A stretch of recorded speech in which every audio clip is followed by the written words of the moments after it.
Hello, financial institution students. We're here in week 2, and a good job with the discussion in week 1. I'll have another forum discussion post out there this weekend. This weekend we look at chapters 4, 5, and 6, look at the respective PowerPoint slides, continue with the homework. Again, the key is out there, but you just need to show me how you arrived at your answer. So spend a little time, I want to discuss chapter 4. We start on page 69, going through 70, 70, 71, and so forth. First, the idea with bond prices and interest rates. I want you to remember that bond prices and interest rates have an inverse relationship. So the more you pay for a bond, the less your rate of return. And the less you pay for a bond, the greater your rate of return.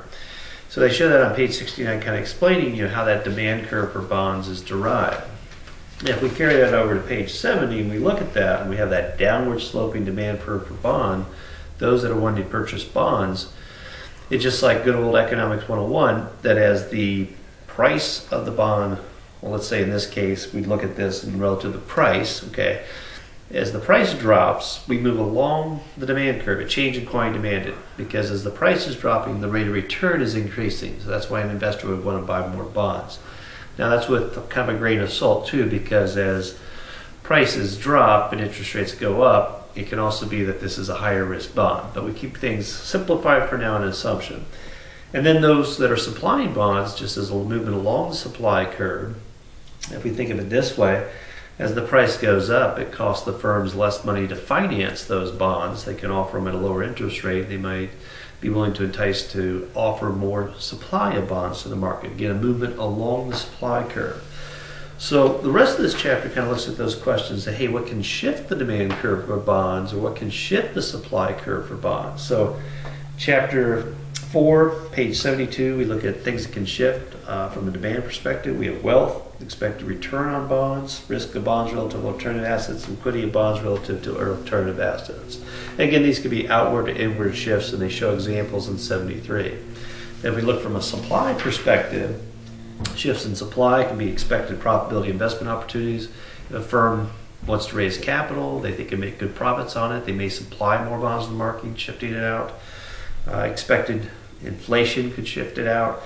And government budget, as we see now, if we're going to continue to fund the government the way we are, that's the interesting thing about the presidential debates and this whole fiscal cliff coming up through the year, is how are we really going to sustain all this spending? And right now we've been able to issue a lot more government bonds, but one of the questions is, how long can we do this, and how long can we keep interest rates low? Right now, the United States is a safe parking spot for money, and one of the forum discussion questions I have this week is, hey, what's this Treasury yield curve going to look like in the future? Because those could be changing. If the source of capital from other countries to help buy those U.S. bonds starts to dry up, we're going to have to offer higher rates of return to try to attract money to continue our level of spending. Okay, so chapter 5, I'm going to talk a little bit about this. You look at the term structure of the interest rates, you look at the yield curve. I put an explanation out there in the forum discussion from the Federal Reserve Bank of San Francisco, and I want you to give your own prediction. Go out there and use resources if you want, but what do you think the yield curve is going to look like from a year from now?